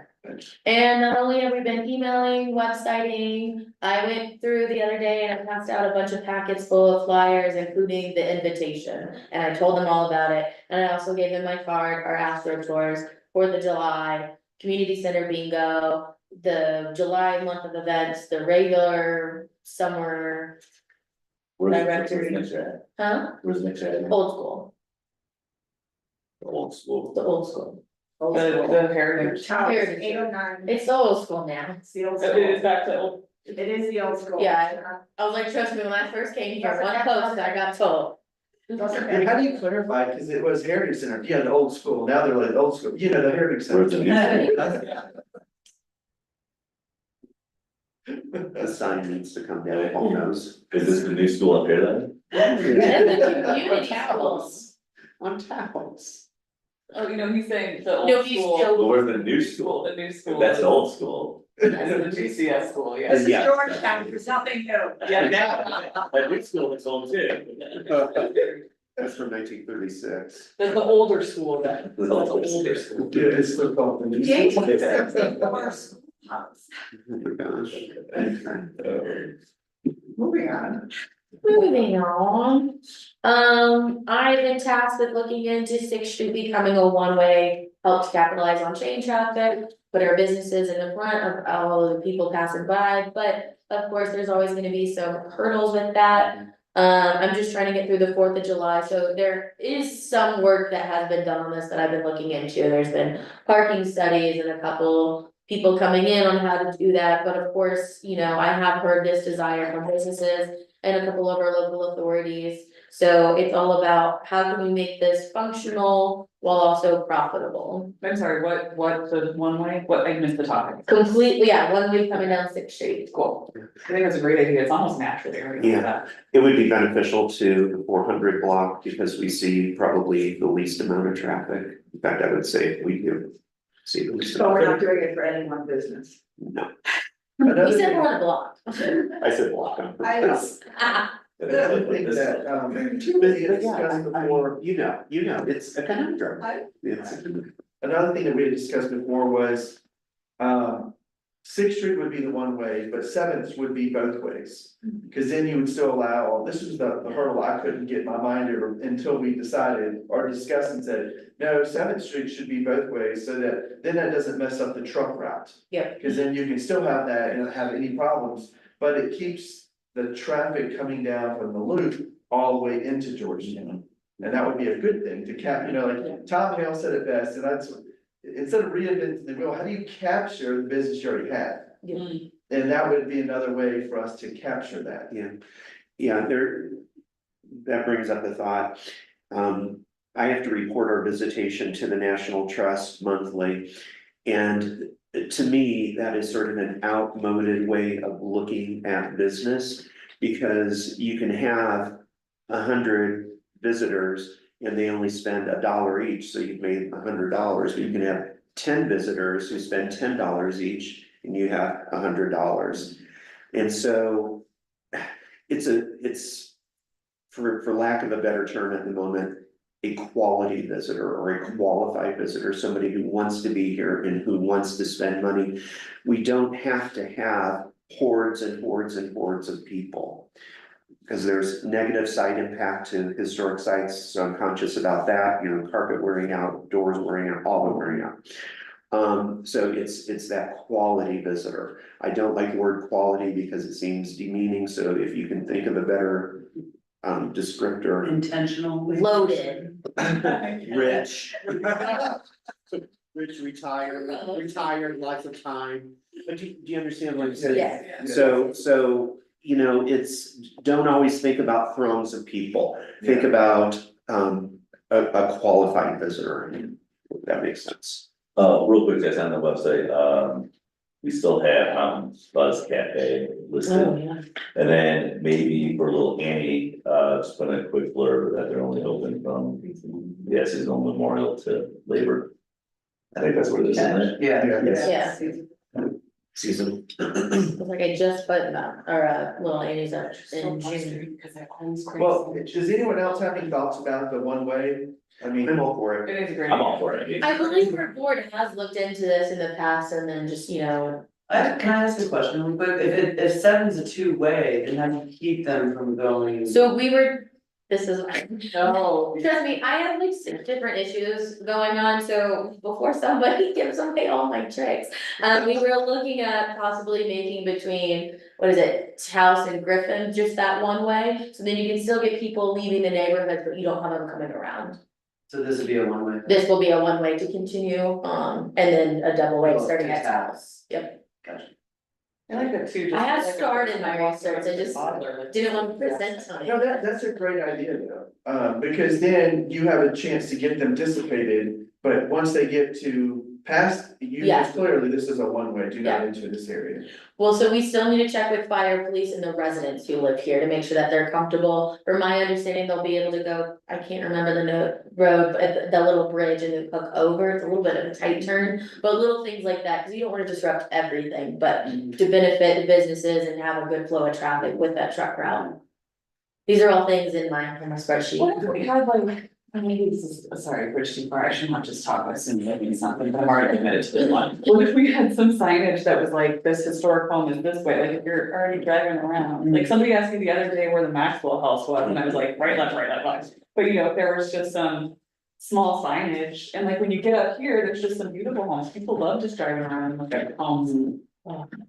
We got that historic guy, I've seen that. Yeah, I have the guy, I'm talking about like when you're just driving on your house too, just saying like, you know, having a little icon. Maybe That's a good Maxwell House icon, historical. Yeah, so then we Well, go. right now, Google Maps is almost showing that 7th Street is one way, and Of course. Shocking. then 6th Street, only all the way at the end where we are is showing one way going this way. What are you doing, Google? Well, I mean, Google and Apple still says that Columbine is on that corner, so I struggle with these.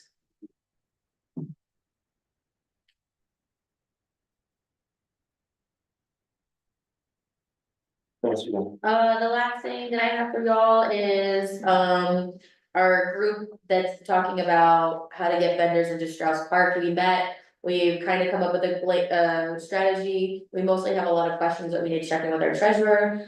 She is about to go out of town, so I wanna make sure that's tackled before, we did have a deadline of July 13th. I'm iffy on we'll be able to make that, it sounds like a lot more work will be put onto my plate. If we go the route that we're looking at, just making sure that we collect information, oh, how much did you sell this day, these are the tax, will give us this. We'll submit it to Department of Revenue, depending on what it is, cause in here it does say local artists and garage sales, and not all of those fall into things that need to be reported. So, just making sure that we recognize the hoops, the hurdles, how to write that into our guidelines and structures, and make sure that we're working with all of the departments and staff to have it all cleaned up. And a question about that, if we are still wanting to shoot for July 13th, because oh my god, I really wanna get rid of all my books, so I'm. Do it still on July board for that. 4th. No, July 13th. Well, I'll talk to you about that, but is there a way we could move forward with that and hold off on, if we need to hold off on. I would have to have that conversation with their treasurer. With Mary. Yep. Okay, cool. I haven't had any time to do that, and to be honest, I don't believe she has either. But I do wanna make sure this is top priority, especially because she is leaving soon. Okay, a point of clarification, back to the business mixer, which is number 5 on our agenda, it says Strauss Park, is it Strauss Park or? Oh, no, my bad. No, you're good, I didn't know. Okay, good. I think we Just- should talk about doing it at Strauss Park, but because there's some technical aspects to it, we moved it. There you go, okay, very good. That is it Jess, for me. I want to, congratulate you on your ambition. And for bringing fresh, new things to this, commission. There are always going to be growing pains. It goes hand in hand with ambition. Okay, all right. Town administrator, Mr. Karuglian, welcome. Thank you for your patience. We always pick you last and you always hang in there. Thank you. Well, kudos to Jess, she's been working hard and I'm so proud of all the events that you're doing. And even with the float, her and I went out to try to find decorations and stuff. And so she's been working great and so extremely proud of you. There's a couple things I wanna highlight. Well, one is Cass sent me an email just shortly and just said she's not getting any of your emails. It hasn't been since May. And so I've heard a couple other business owners have told me that too, so we've got to figure what's going on. I don't understand why. Well, it's fascinating too, because I get that feedback all the time, but I pull up, it's in my sent folder, it's been delivered. Yovsky and I pull from the same list. Yeah, I don't know what Cass's hurdle is on that, but that's not accurate either. no, I don't know what it is, but she's getting yours, you know, Jen, she's getting yours, but she's not getting yours, and so To tell her check her spam. we need to figure something out. Because I think that's not good for the community if some people are not getting it and others. So anyways, let's try to figure that out. Just knowing that this summer we have a lot of road improvements going on. And so I believe near your house is finished, so they removed The barriers are still there this morning. They're about to do the repaving. Okay, There's still a tool trailer and a porta potty there, so they're not totally gone. Okay. But I do wanna comment on that crew, very professional, very congenial. Pleasant, they stay out of the way, they don't insinuate themselves into anything, they just do their work and they leave. But if you say hello, they even bother to learn your name. They've been wonderful. great. Well, that crew's Velocity, and they have been excellent, and they're Yes. also doing the project on 11th and Main.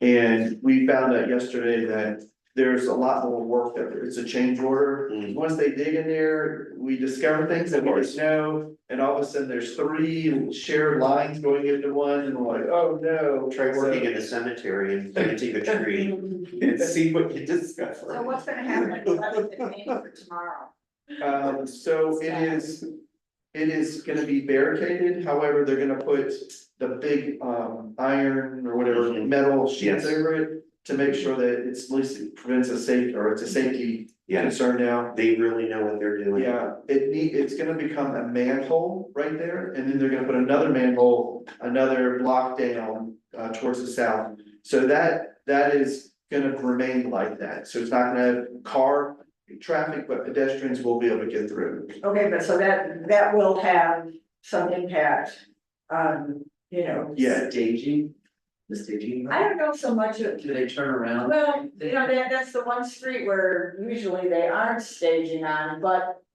that will prohibit and clog up 11th and Taos because people will want to turn to park. Oh, they can't, blah, blah, blah, you know, or they'll get stuck the other way, which means then there'll be a backup south yes. of 11th because they think they can get through because they've always been able to get through and then they can't. So maybe even, you know, We'll put something on the website.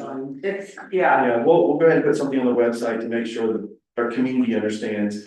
But they're not gonna be working, so they decided they're just gonna stop and then finish and come back after the board. maybe even a 10th sign at Yeah. like 10th at Main so that they know they can't get through. So if they've already parked down here somewhere and think that they can cut through, You'll that cut they, through. yeah, so that they're not stopping, turning around, you Yeah, know.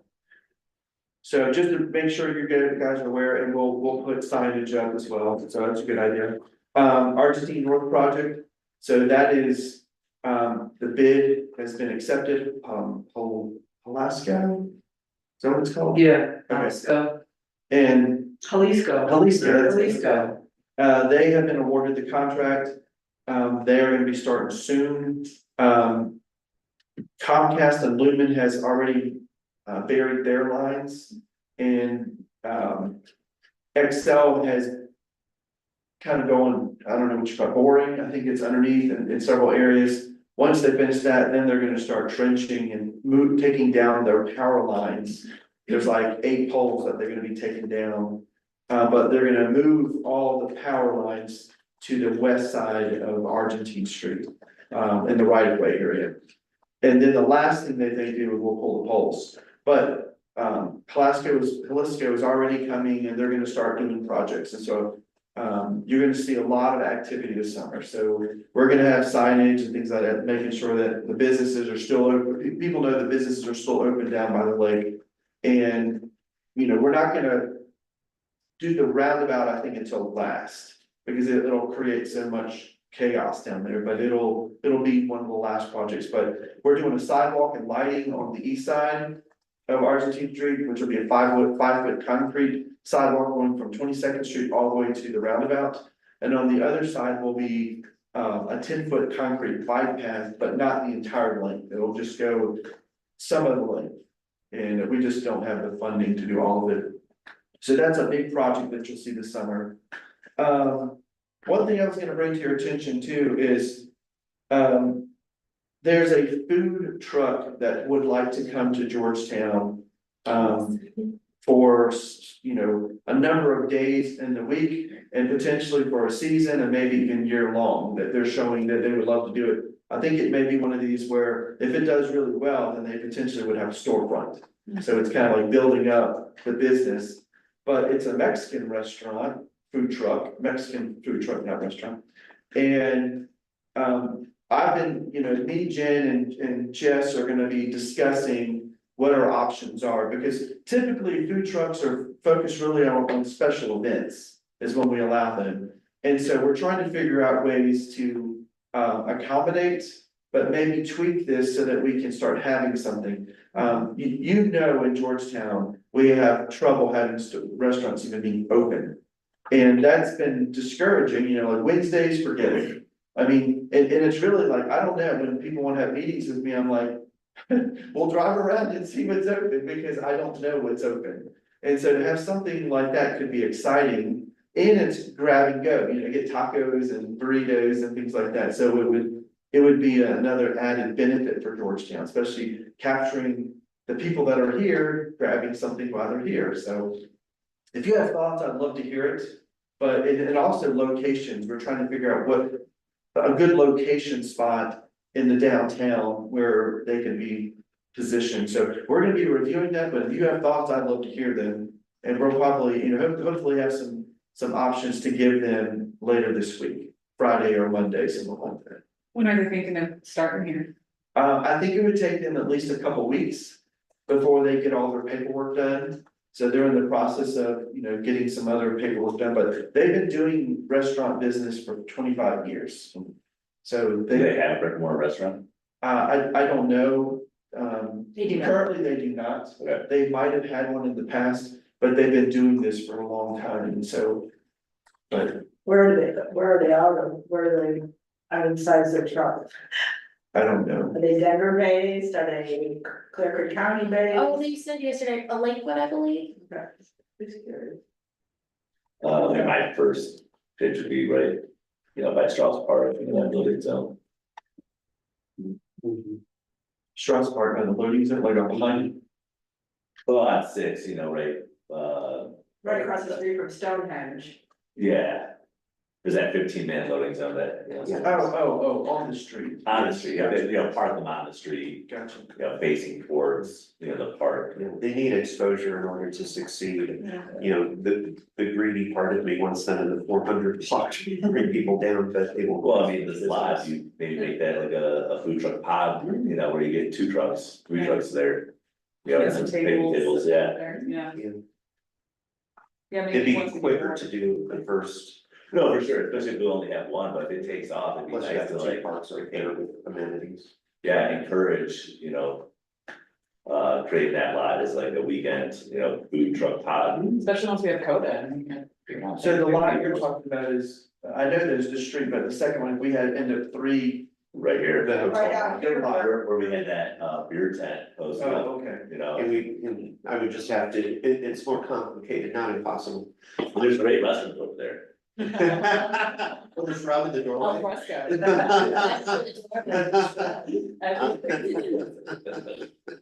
But, the Colonial Danes who own that property would have to give permission. Yeah. They always have though, not to promise them. No, But, our track record with them is very good because they have a good relationship with me, I have a good relationship with Tim. Yeah. So it's a little more complicated, but not impossible because it pops in all they all that stuff. Or you could take up just a parking space or two over there for for where you could sit and eat. Yeah. Yeah, On the Like by sidewalk. Nigel? By Nigel? No, right here, like right in front, you know, where the tour bus parking Yeah. is, but there's, six sets of town-owned furniture in this block. So there's seating here. There you is. know, Yeah. keep on the street. And if it does well, I mean, even the upper part, is that where the school teachers park? They do, but it's again, the Dames own it. Yeah, But they're gonna want visibility, they don't want Yeah, tucked away, so. yeah, visibility is key for sure.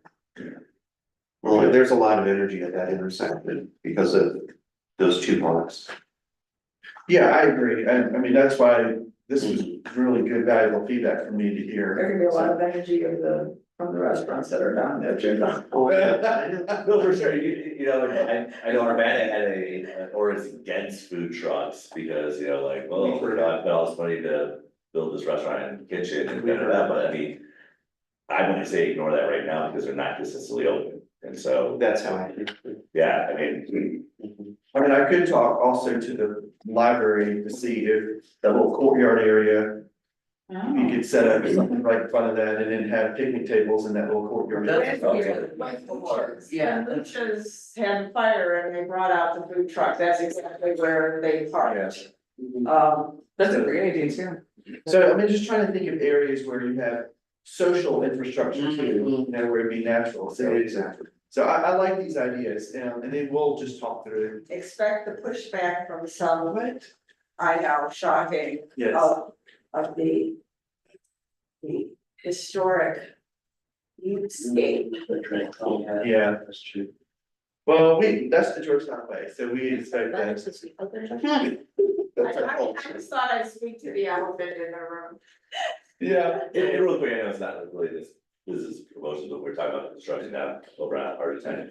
Do we know enough to share about what's going on with the Bighorn project, now that they're bringing some materials on site? Yes, that's a good point. So that project is underway, their building permit has been issued. It will be 50 micro apartments. 50 micro. Yeah. 5-0. Those one bedrooms or? It'll be 5 buildings and 10 units in each building, and they will range from 1 to 2 bedrooms. Okay, and so they're small, they'll be like 460 to 650 square feet total.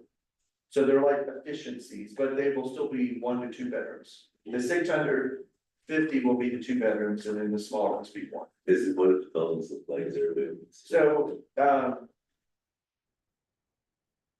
I have stuff, I haven't, it's not with me, but I have stuff, if you wanna stop by the office, you can see it. Alright. It's kind of similar to the townhomes. Okay, good. So the colors and the textures and. Better than the previous apartment. Yeah, it's not gonna look like the white apartments at all, it'll look more like the existing townhomes that are there. However, they're not just like that, because they're not gonna be vertical standing alone, it'll look like a little apartment building. But there'll only be 5, they actually look very nice, they don't look. The artist rendition. Concepts. Have you seen it? That is a good idea, we could put that out on the website. Yeah. I mean, that's a good idea. Yeah, because people are asking, so that is a good thing. Yeah. They are modular built, so they're actually gonna all be delivered and installed the same time. So, yeah, they're, At the same time that Argentine North will be under construction. So remember when the original models came in and we had to shut down the roundabout? Yeah. Finally brought them in the wrong way on the roundabout so they could make the swing. maybe it'll happen during like triple bypass or something. Oh, yeah. I do want to request that we recently visited Buena Vista and they have a new old downtown and the architecture they got. It's amazing, and it fits the style of the old west buildings. But it's newer, it's new construction, so I would just recommend that everybody just looks at the website, just Google Buena Vista new old downtown. Because I do think that as we move forward in development, we could start looking at architectural design like this. That fits the style of the old mining towns a little better. Do you know those apartments, are those supposed to be affordable? Do you know what the rental Yes. rates are gonna be? So, because they're smaller, the price point is lower, they're gonna be between $12.50 and $1,500. but there is a percentage of them That's that correct, fall into our new affordable housing requirement. yeah, which is I think it's- 10% Yeah, of the total build, so it'd be 5 affordable deed restricted units for the whole unit, because you have 50 units, 10% is 5, so each building will have one. Does that mean ownership, deed restricted means ownership or something? They're apartments, no, they're not owned, they're rentals. they're apartments. Oh, I just didn't realize you could do deed restricted, that deed restricted applied to rentals also. Is the project consuming where they already have foundations in, or is this next to it? The foundations are being torn out and rebuilt. For to accommodate this? To accommodate. Okay, so is then is there anything proposed for the empty property next? So he is working on that project too, and at this point, it's just concepts. If you have thoughts, come talk to me privately. Okay. So yeah, he has given me thoughts. No, but this is the third time I've heard a different idea. I'd say as you're thinking about your thoughts, Google Old Newtown, Buena Vista, and get some ideas from there. We're great, they have a nice little downtown area down by the lake. Yeah. The new old town. The new old town, Yeah. not to say take away from our beautiful old town, but I mean. No, It could be like Dylan, and we could put it underwater maybe, you know? Yeah. maybe, no, I think that's a great. Yeah, well, I will defer him to look at those things, but you and I can talk too, if you guys. Okay. I'm just curious to you, I'd love to see that. be The something nice. concept. Well, and not just residential, right, like a place where people can. Yeah, it would be great to have other opportunities for another business area, Yeah, so It we is can have this so empty that big box. way. It is. It is so that way. Yes, I wanna see a Georgetown recreation rental company. Deja vu all over again. I know, I like. But like like hiking boots, like a backpack, if you have a backpack with like camel bag. Oh, totally. So when So, you like, just the- got by here, you're like, oh, They you do want that, to take a hike. That's awesome. Black Black Diamond does that. Do they have hiking boots and stuff like Yeah. that, whatever, no, I thought you mostly skis and stuff, but if you I didn't did rock either. climbing gear, and then we sold like snacking stuff, and then we had. I think rock snowshoes. climbing would be interesting just because of liability, but the rest of If it, we yeah. sold bathing suits for being at the lake, or if you wanted a paddleboard. I wish we had a fly fishing store here too. Yeah. See, and you I don't were understand why we But don't then get it. the French I don't get it. Can Georgetown, can the town of Right. Georgetown? You can open it. Do you rent recreational? There are storefronts. To get money for the town through that. That would be a bit of a hurdle just because you'd have to think of location and then personnel. Rent out mountain bikes. I Well, think who that's would why they do, put that would be like part of BBC and parks because they would wanna be a part of that. However, who would, Who's running the paddleboard rents right now? that's Sam and Ben.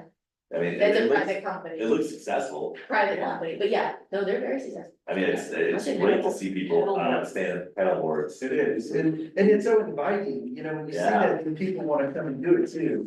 And then pedal boats, we're gonna find pedal boats, man, we're gonna, Yes. maybe not this summer. So that's just little snapshots of projects. I am still working on trying to do a meeting with Excel to discuss the next phase of their watershed protection permit, which will be a bypass.